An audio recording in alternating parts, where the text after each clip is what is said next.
This podcast is brought to you by Legend Comics and Coffee in Omaha, Nebraska, located in scenic downtown Benson. They got a new location. It's absolutely gorgeous. Check it out.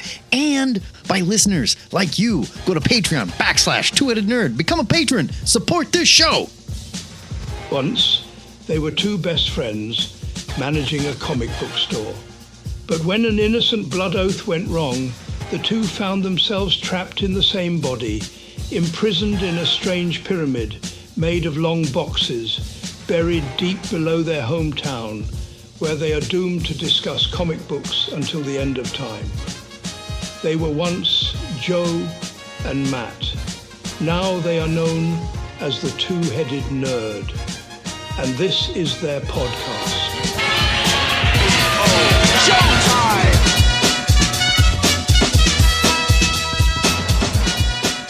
Broadcasting from the Ziggurat at Omaha, deep below the metro area. My name is Matt Baum, and I am your solo head number one today, introducing a brand new show from the Two-Headed Nerd.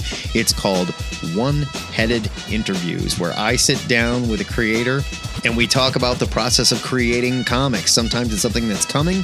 Sometimes it's something they've already done. In this case, it's a brand new book coming from writer Matthew Rosenberg called We're Taking Everyone Down With Us from Image. And let me tell you, if you missed out on What's the Furthest from This Place here, or you missed out from 4 kids walk into a bank, this is your chance to jump onto something special. I'm super excited for you to hear this interview. I'm super excited to interview more creators too. So if there's people you want to hear from, hit us up. If you're a creator, hit us up. I love to talk to you. If you want to check out the full video interview, it is posted on our YouTube over at our YouTube exclusives. We're going to be doing more video content just like this. Please check it out. Give it a thumbs up. Give it a subscribe. Do all the things. But right now, let's get into it. This is my interview with Matthew Rosenberg, author of We're Taking Everyone Down With Us.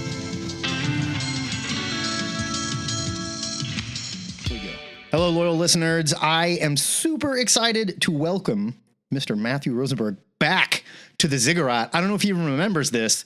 Years ago, we talked to you about Hawkeye when you were jumping on that Marvel series. Well, why would I not remember that? I don't know. Do you remember it? Okay, great. What's wrong with? What do you think is wrong with? I just figure you're a big city guy. You're moving. You're shaking. You know, you're living that exotic, sexy writer's life. Right? Well, you're not. I mean, none of that is incorrect. I am doing all of those things. I left my house today. In fact, if you can believe it. That's awesome. That's awesome. Yeah, I got a grilled cheese sandwich at a deli. Well, let me introduce you for the kids real quick. You did say my bio is dumb, but we got to start somewhere. I'm just going to read it, okay? And you also said the DC made you do it. I love that. So, Matthew Rosenberg is a writer from New York who has written some of your faves like Uncanny X-Men, The Joker, The Punisher, and DC vs. Vampires. He's also written some things you may not have liked. And he co-created 4 Kids Walk Into a Bank, What's the Furthest Place from Here, We Can Never Go Home, and the upcoming We're Taking Everyone Down With Us. So I got to ask, are you getting paid by the word for these titles? Because they are long. Obviously, yeah. I have a deal with the printer. The typesetter. We're doing. People don't know this. Comics are done like old timey newspapers, where a guy hammers each letter into place. Yeah. That's what I figured. And that guy gives me a kickback when I do a long title. No, I just like long. I like long titles. They're memorable. Where does that come from? Is there someone else that like you liked that did that, or is it just like, hey, I need this whole thing?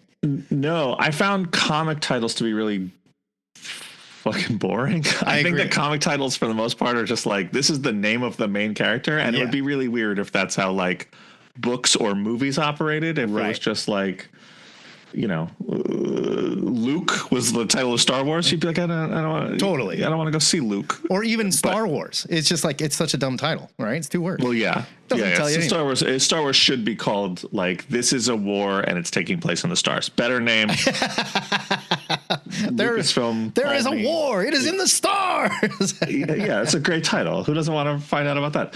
I think it comes from, liking indie movies that have long titles and liking novels that have long titles and liking manga where they use long titles and not particularly being that impressed with comics that are just called like Punch or like Fair. Steve or whatever the hell. Steel Cat or something, yeah. No, I got you. I mean, Steel Cat's a great book. We love Steel Cat. We do love Steel Cat. I mean, and I only read it for the pictures. The nudity is like, it's look, the politics of Steel Cat are problematic, and we're not saying they're not. Truly. But it's great to watch him fight naked. So let me ask you. I don't know where we're going with this. It's all right. Let me ask you. I was going to read the solicit to set this up, but I feel like this solicit totally spoils the first issue, and I don't want to read it. It does. We messed that up. Okay, so tell me, just before we get into it, how does that happen? Did you write the solicit? It did. It had. Well, okay. Do you want the actual answer? Yes, I want the actual answer. The actual answer to that is, this is a book we've been working on for a really long time. Okay. Like years. And it just kept, like, I kept getting busy with stuff. Stefano Landini, who draws the book and is the co-creator, kept getting busy with stuff. Marvel kept giving him cool books, and he did a fancy French graphic novel. You can't turn down a French graphic novel. No. And so it was just, I've been working on it for years, and then suddenly it starts going when we're like, okay, now it's time. We're making the book. It's coming out. And it all moves so quickly that you sort of forget where you are in the story. And so I kind of was like, yeah, this is what it's about. I want to set that up. And then after the solicit was written, I was like, oh, we kind of say a lot. I don't think, if people have read the solicit, I don't think it ruins the book. I mean, you could start at issue 2 if you want. Skip issue 1. I don't think it ruins the book by any means. I did not read the solicit before I read the book. So when I got to the end and I was like, oh man, this is great. I'm having a good time here. Then I was like, I'm going to prepare for this interview. And I was like, oh, they really spoil what happens. Yeah, we really spoil it. No, you're the first person to mention that. You're only like the 10th person to read the book. So it's not surprising you're the first person to mention it. Fair. But like, it was definitely one that I, after we went to print on the solicit, I was like, oh, but those at home, don't read the solicit. Sure. I could tell you what it's about. Just call me. Tell me what it's about. Let's talk about what it's about without spoiling the first issue. Without spoiling it, I'm going to tell you the end of the last issue. No, we're taking rundown with us is I'm rusty at this because I haven't really done it a lot. It's all right. It's set in a sort of 1970s James Bondy type world of sexy super spies and crazy villains.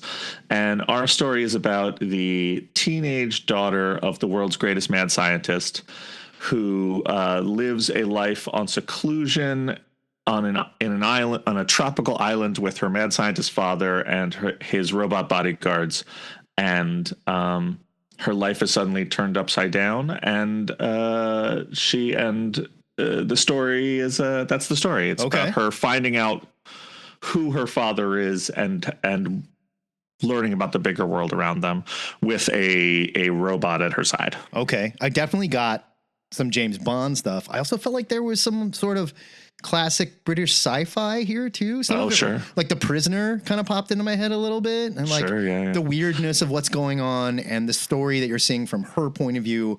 So the reader is just like thrown for a whirl as to what is happening to her, and she's so wonderful. Do you have a little girl by chance? No, I don't. Okay. Now I feel creepy that I don't, but no, I don't have kids. I have a niece who is great and is a wild one, and so she is definitely partially an inspiration for some of this. But yeah, it's going back to the question. I mean, look, they're the people who make things who. It comes down from a voice on high, and they get divine inspiration. And I'm not that guy. I wear my heart on my sleeve about my influences. So like, when you're like, when people are like, it has a Prisoner vibe. It's like, I love The Prisoner. It has people, someone the other day was like, it has a Johnny Quest vibe. And like, not intentionally, but like, I mean, a little more adult. I think there's some stuff that probably would not take place in Johnny Quest here. Yeah. It's Johnny Quest with male genital, full frontal male nudity, yes, which we've always wanted, and to see what's going on with the race there, right? I think it's time for look, if I'm being honest, I'm positioning myself for the gritty Johnny Quest reboot. I want it. Joe Casey is writing it right now, right? He's going to get tired sooner or later. You can say, Dynamite, I'm next. Dynamite, I'm next. Be warned. Give me this. There's going to be some nudity in here.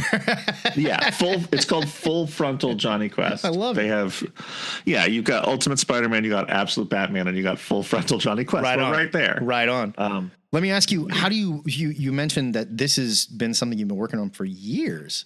Yeah. Like this bubbled up years ago. How do you decide now is the time? It's time to strike. Was it just because like you had an artist in mind, like Landini, who I love? He is fantastic. Yeah. And this cover is so mod and sexy, super great. And we'll talk more about that in a minute, but like, why now if it's taken years? So, I mean, me and Stefano have been working on it for years. It's not like the book actually started, to go back. The book started because me and him were supposed to do a Marvel book together. And then in the pandemic, Marvel paused a bunch of stuff. And when they unpaused it, I guess they forgot to tell me that I got fired off of the book. So I got an email from Stefano being like, "Why did you leave our book?" And I was like, "What are you talking about?" And then some phone calls and whatever. And, always how you want to find out you got fired. Sure. And although it's not like somebody said you're not the guy. They just gently didn't ask you to come do it. Well, yeah. I mean, they asked me to do it, and then suddenly I wasn't doing it, even though I was working on it at the time. Can I ask what book it was? You don't have to tell me if you don't want to, but can I ask what the book was? Yeah. Yeah, sure, I could say. I mean, didn't sign an NDA or anything.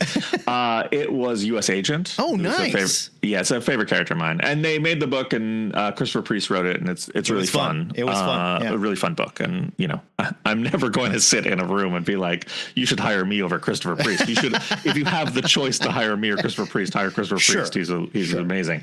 But yeah, it was something that we were sort of building to, and I'd done another book with the caveat, like, hey, if I do this book that you want me to do that has U.S. Agent in it, can I then do a U.S. Agent book? Because that's the book I wanted. Sure. And they were like, yes. And then the pandemic hit, and everything was thrown into turmoil. And I don't think it was malicious. I don't think it was anybody's fault. Like, things switched editors' hands, and editors didn't realize where things were, and it just whatever. But Stefano, when I left, was like, well, I don't want to do the book now. And he said, we should do a book together. You guys are close. You're like, you're buddies. You guys have been friends for a long time.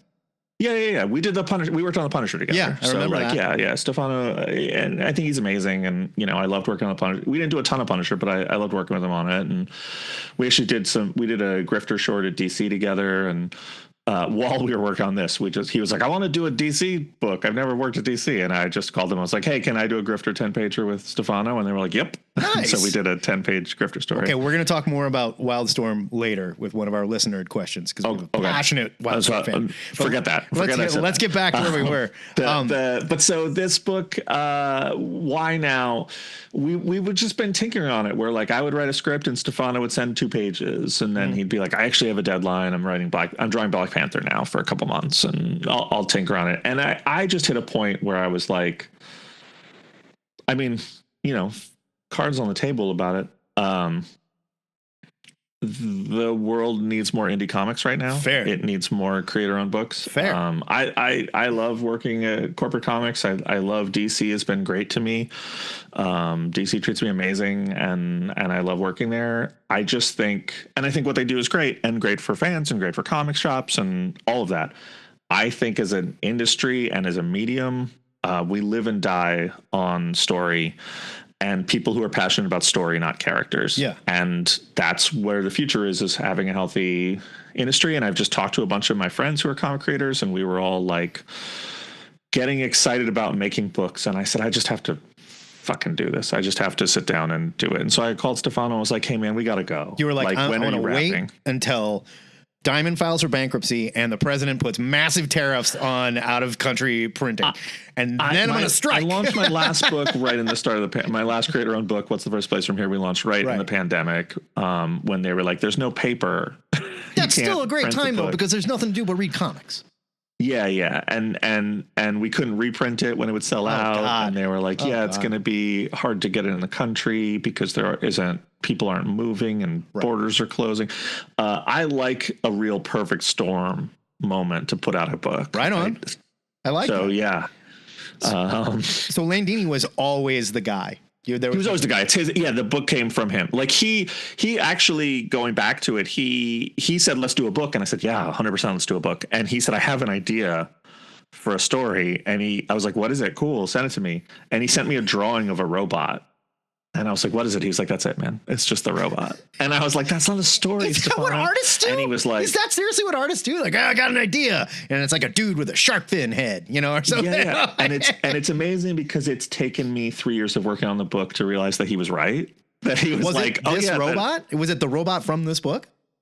It's a little different, but yeah, it pretty much is. Okay. We tweaked him and refined him, but like, it took me a long time to just be like, because I think that what I like about the book and what I hope people gravitate towards is that Stefano wants to make a book that is a cool robot that does cool shit in a cool world and punches through people and has laser eyes. And that is awesome.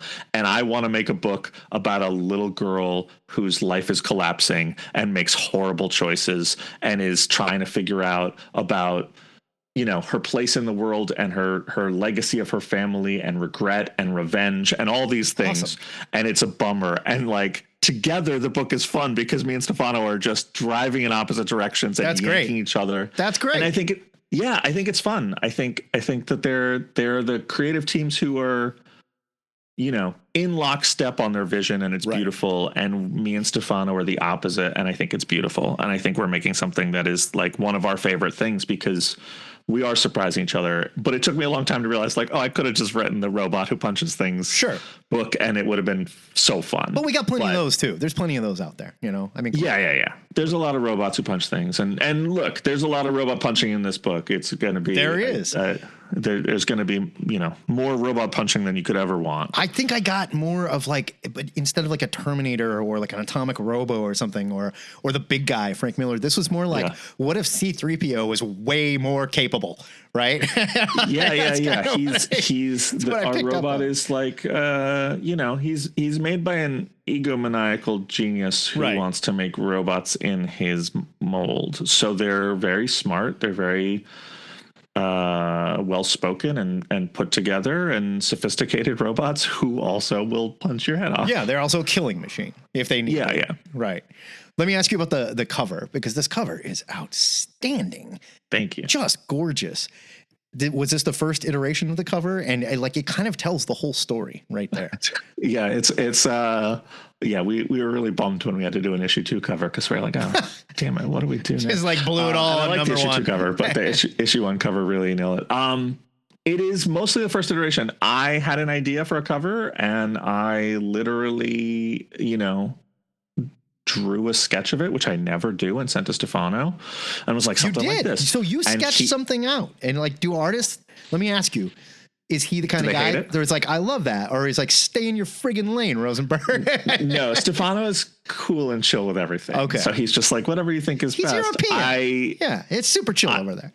Yeah, I don't ever do it. I don't like to do it. I mean, at the end of the day, this was just a thing that I had in my head of just like, it's a little girl and a really battered robot holding hands, and it's just their hands, and that's all I want. And I just sent that to him, a rough drawing of it, and he sent it, and he was like, this is the whole cover. And I was like, I only want a 3/4 cover, and I want to have like a fancy trade dress on the top. It's got like a 12-inch vinyl, like 60s sort of like pop sort of look to it.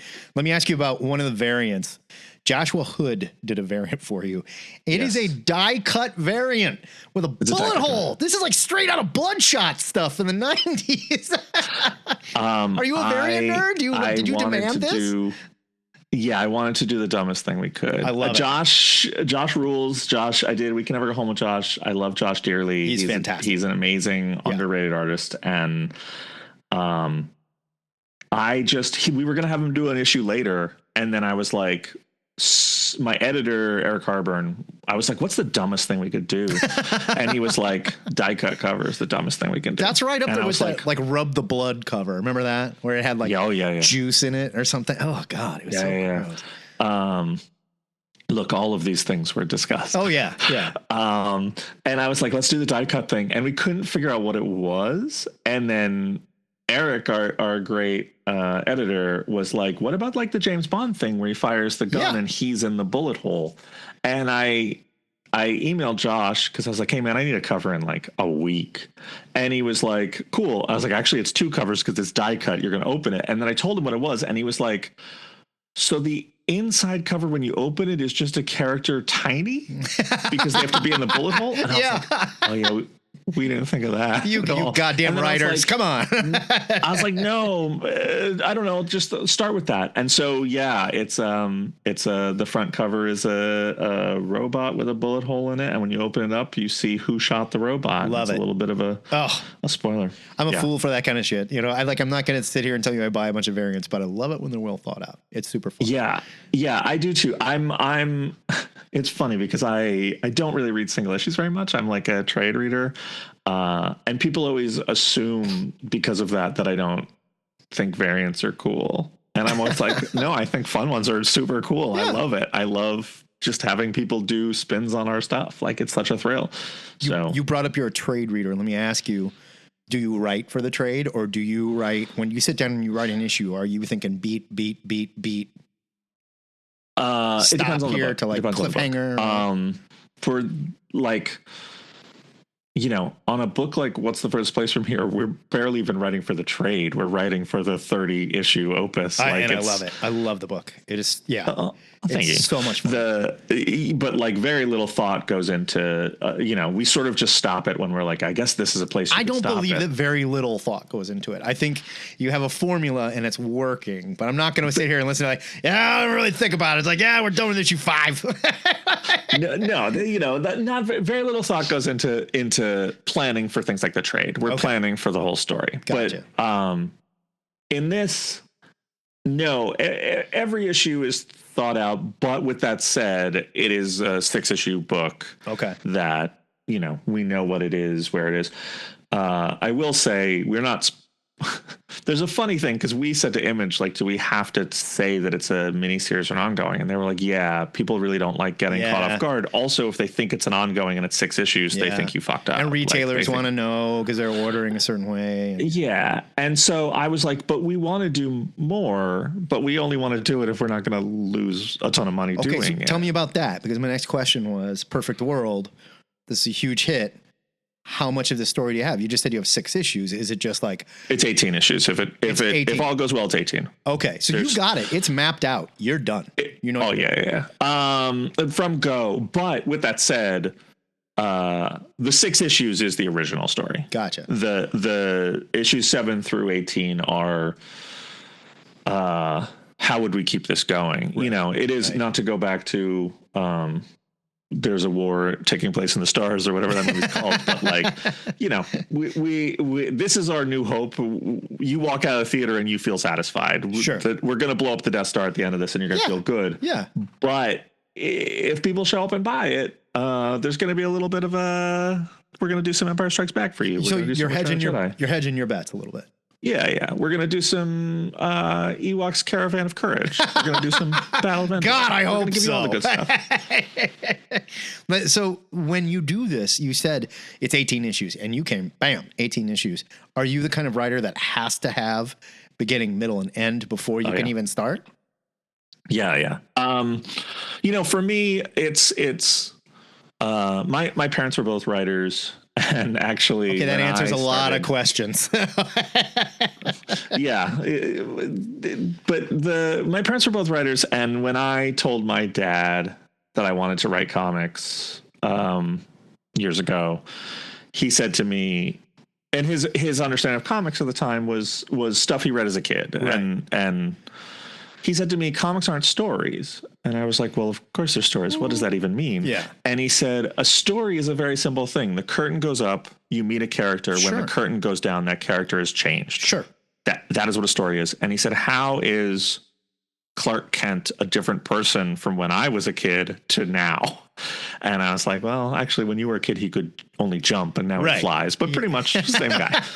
mean, he's going through a lot of shit though. He died. Yeah, he's gone through some stuff. He's kind of just the same guy though. He's kind of he died, but he came back and he's kind of the same. That's fair. That's fair. He was blue and made of lightning at one point, I guess. That was a thing. Yeah. I think that was Grant Morrison's idea, and it was fun. You know, like, it was fun. I trusted him. Yeah, there's a lot of stuff going on.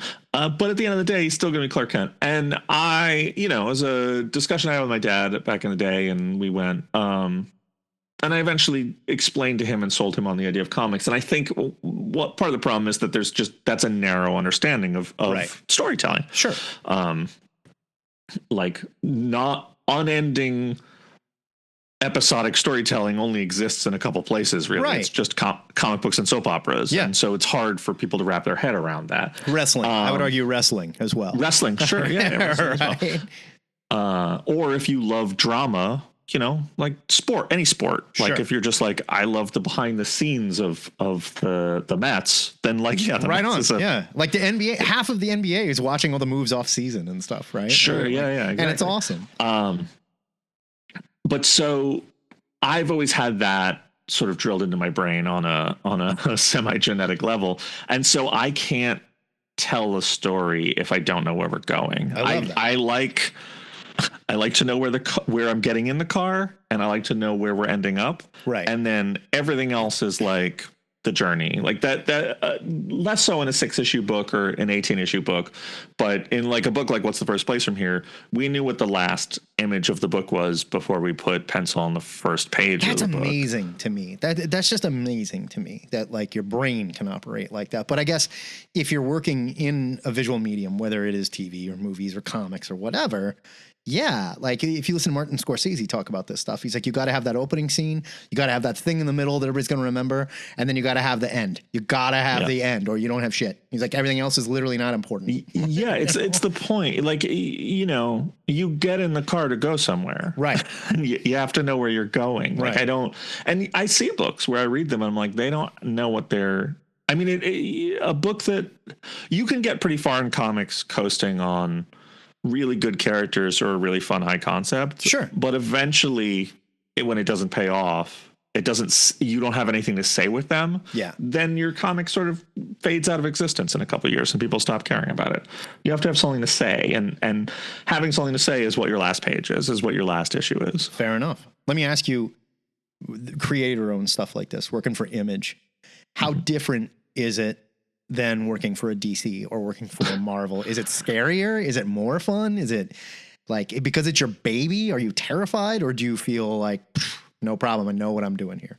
No, it's I always laugh because I when I was coming up, I would study interviews with creators I loved, and I would read interviews with, I'd go out and read an Ed Brubaker interview or a Grant Morrison interview or Brian Bendis or whoever. Sure. And they were always asked, like, what's the difference between Big Two and creator owned? And they'd always be like, it's a completely different set of muscles. And I, as a, kid in my 20s who didn't know anything, would be like, what a pretentious answer. Like, no, it's not. It's just writing. It turns out the people who are masters at it and have done it for years knew better than me, which is shocking. It's funny, right? Like, it's they weird. Might know what they're talking about. Who could have imagined? But just on a creative level, it's a totally different thing. Part of that is that Marvel and DC,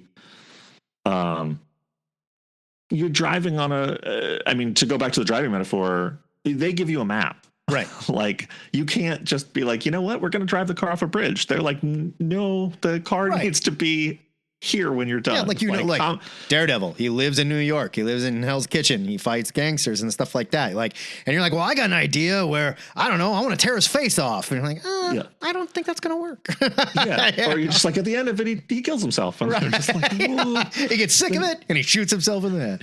He shoots himself in the head. They're gonna be like, no. And like, every once in a while someone does that. They do stuff like that. They made the Punisher an angel. Daredevil went to prison. All that, and sometimes it's great, and sometimes it's not, and sometimes it's just a fuck you to the people who write the character after you. Sure. But I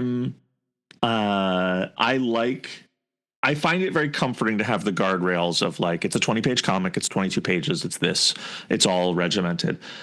But because I like those guardrails, I also get really excited when they're just like, here's keys. You know, Image basically just tosses you keys and goes, we'll see when you get where you're going. It's so nice. How does that work? Do you, because I know it's creator owned, but do you have to like show up and like pitch something? Like, do you have to come to Eric Larson and be like, all right, check this out. I got a robot. I got a little girl. To Eric Stevenson, who's the head of Image. Eric Stevenson, pardon me. Yeah. And Eric, you know, will just likes or don't. He's the great arbiter. He's the man of great taste.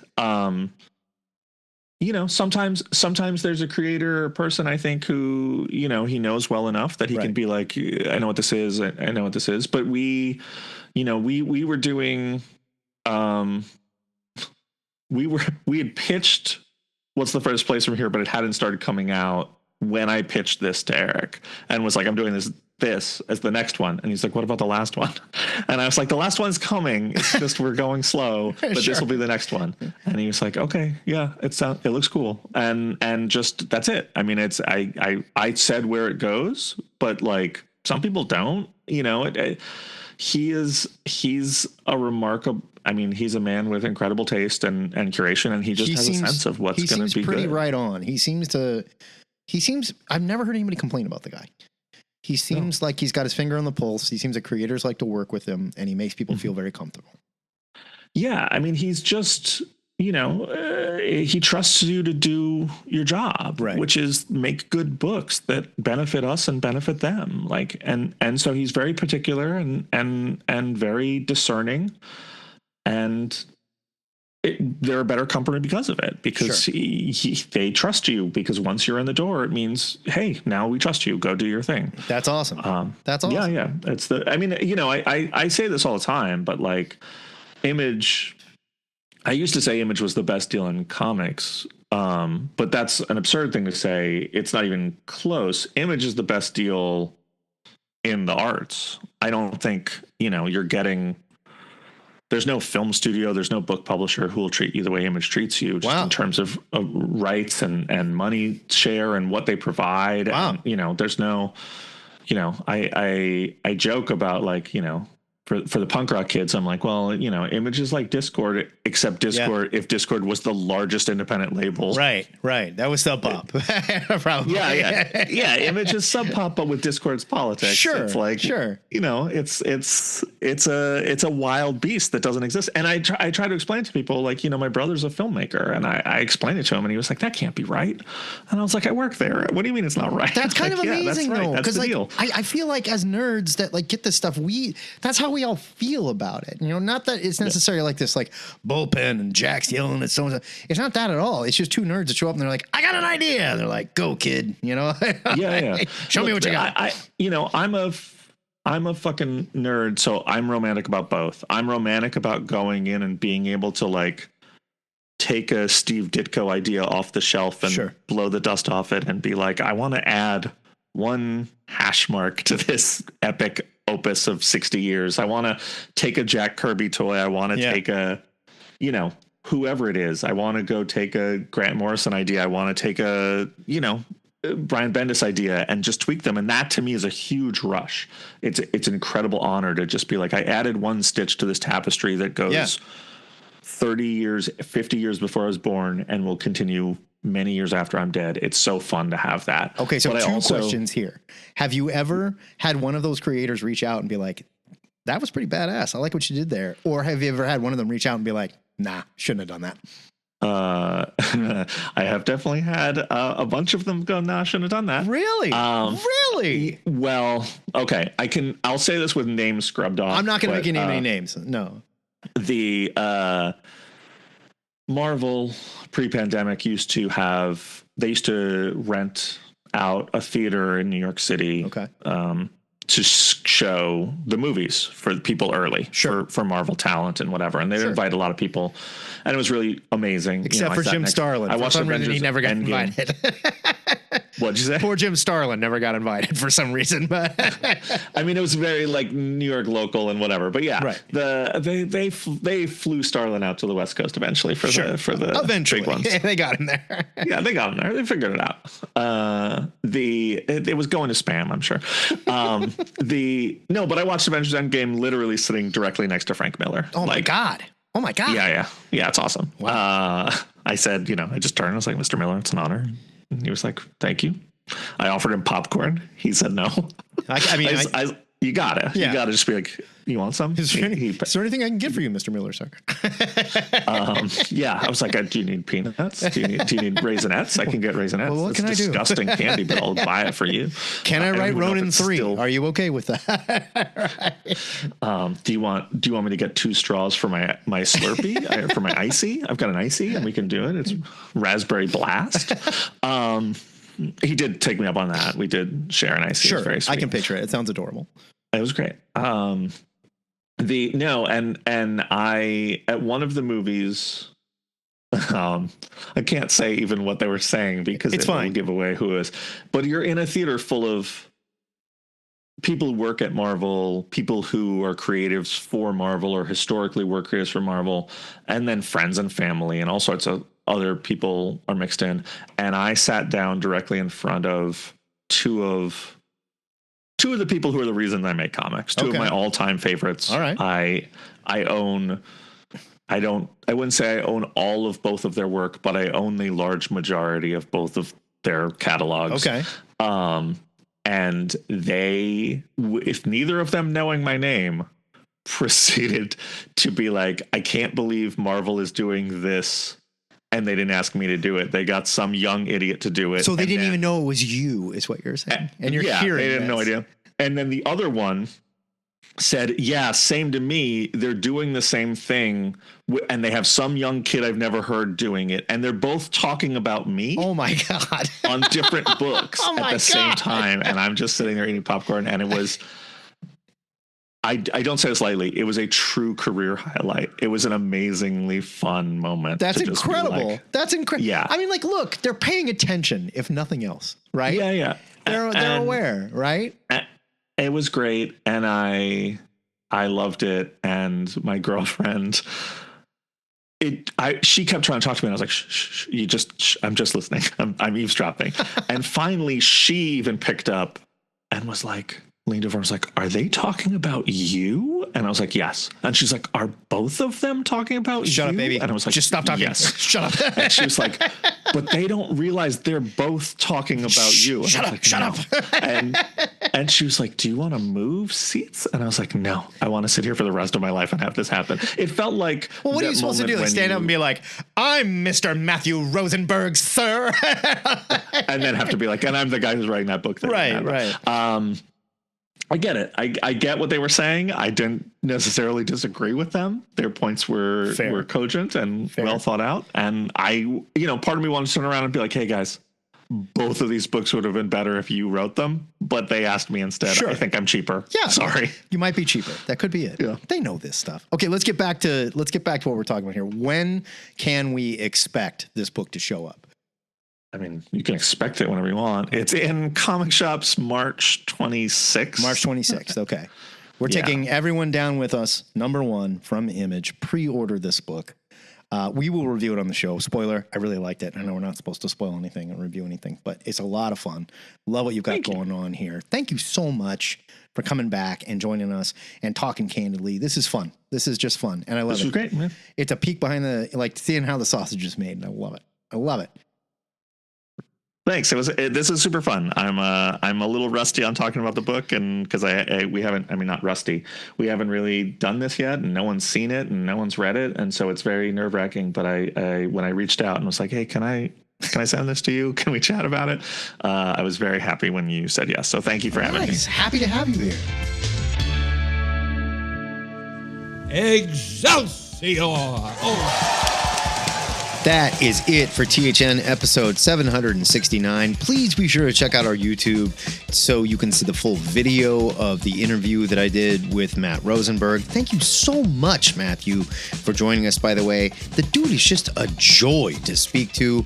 Go pre-order we are taking everyone down with us, number one. It is a fantastic book. We're going to review it on the show.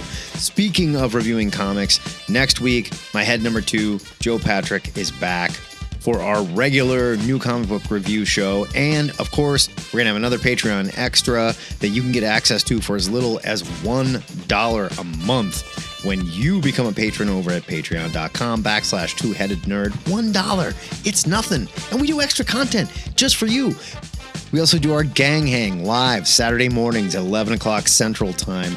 Check us out over at twoheadednerd.com/discord for more info on how to be a part of that. We would love to have you. We're talking comics. It's a good time. Come join us. Talk with us. We do it Saturday mornings. Before we go, our weekly shout out goes out to Tony Isabella, creator of Black Lightning at DC Comics, who came out as transgendered this week at a time where it is extremely difficult and fucking brave to do so, frankly. Congratulations, you, Tony Isabella, and welcome aboard, Jenny Blake Isabella. Live your best life, you do you, and anyone has a problem with that, send them our way. We'll take care of it. In the meantime, remember to pre-order your comics. There is still so much shit going on with this Diamond Comics bankruptcy BS, so your comic shop needs your help now more than ever. This is the Two-Headed Nerd, signing off.